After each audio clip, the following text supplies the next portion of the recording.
Well, let's lighten things up this morning. Garbage Boy may not be able to leap buildings in a single bound, and he's not faster than a speeding bullet. But he's got his trusty sidekick, Trashcan, and importantly, his belief in himself and his powers. I'm talking about the first African animated superhero comedy series for Cartoon Network. Garbage Boy and Trashcan is a big leap for the continent's animation scene, and Nick Wilson partnered with Ridwan, Moshood and Pure Garbage to bring this character to life. Nick joins us now to chat more about this and to uncover Trashcan and Garbage Boy and Trashcan adventures. Nick, welcome to the South African Morning. Thank you very much for having me, Abigail. My absolute pleasure. And I remember back when Black Panther was, we were informed about it, it was a worldwide excitement. But Absolutely. This is quite different because this is an African-produced superhero comedy series. Let's backtrack a bit. Yeah. Black Panther is the only superhero live-action film that's won an Oscar.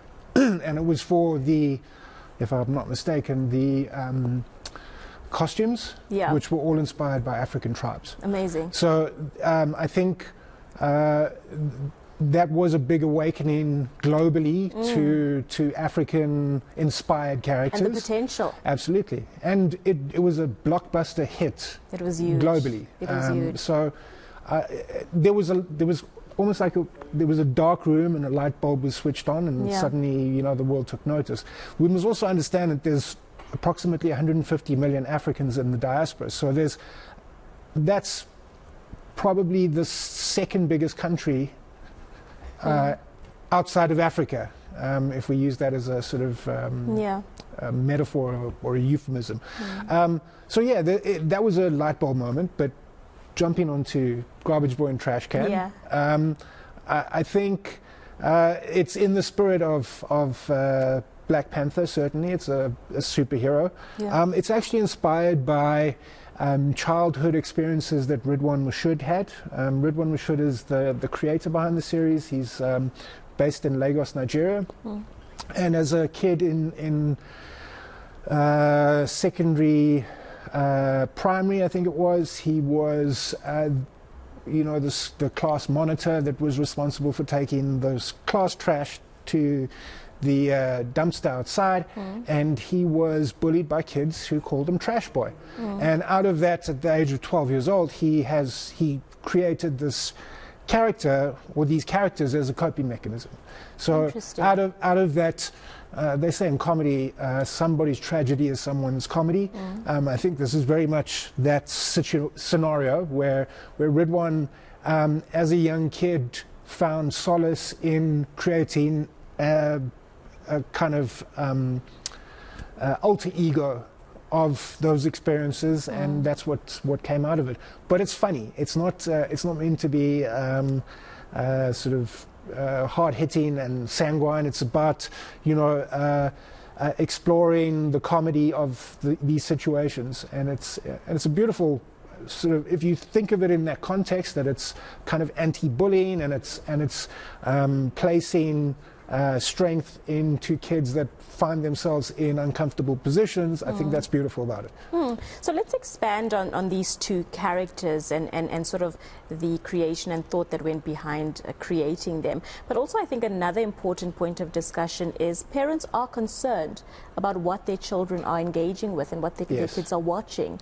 We've seen some scary things play out in some of these animations and some of the things that kids are watching on YouTube. What's the storyline, and how comfortable can parents be in assuring that their kids are able to watch and experience Garbage Boy and Trashcan? I definitely think that's one of the benefits, and I'm a parent myself. I've got a 2-year-old son.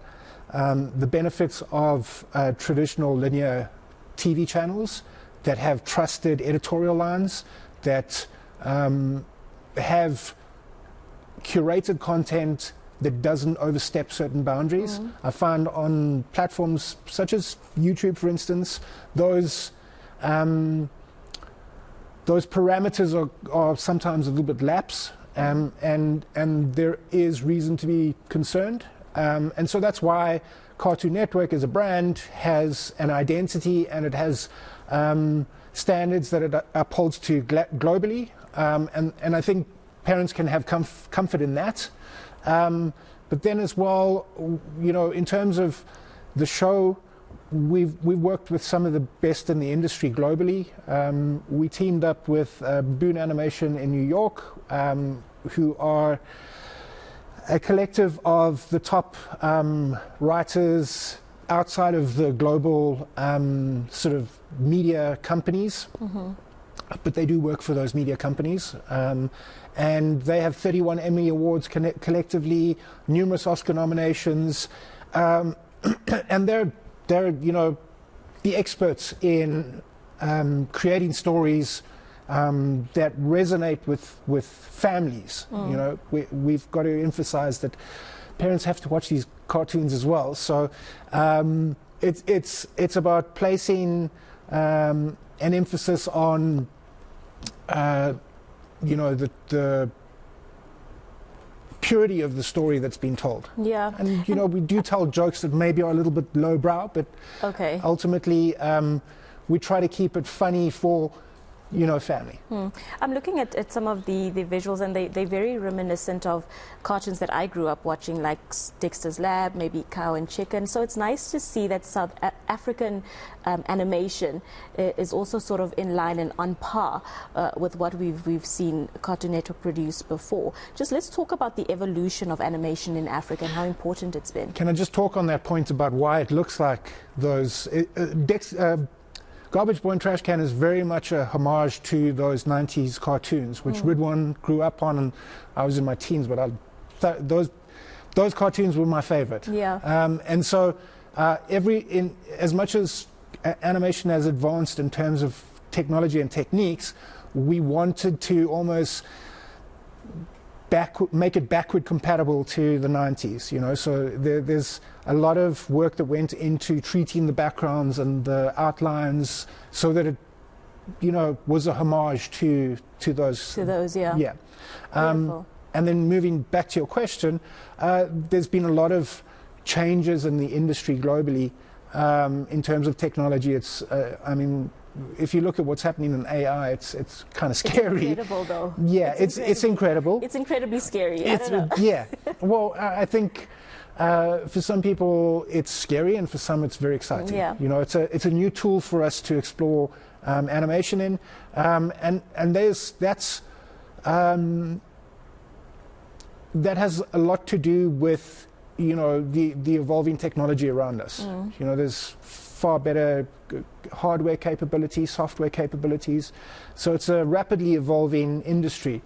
But it still all starts with paper and pencil. Yeah. So, and that's one of the things that's been quite dear to my heart personally, is assisting teachers and educators at sort of younger school levels to teach their kids drawing skills, because they're compatible with what's happening in the current industry. Yeah, well, it's a very interesting conversation, Nick, and I wish we could have continued it, but thank you for your time.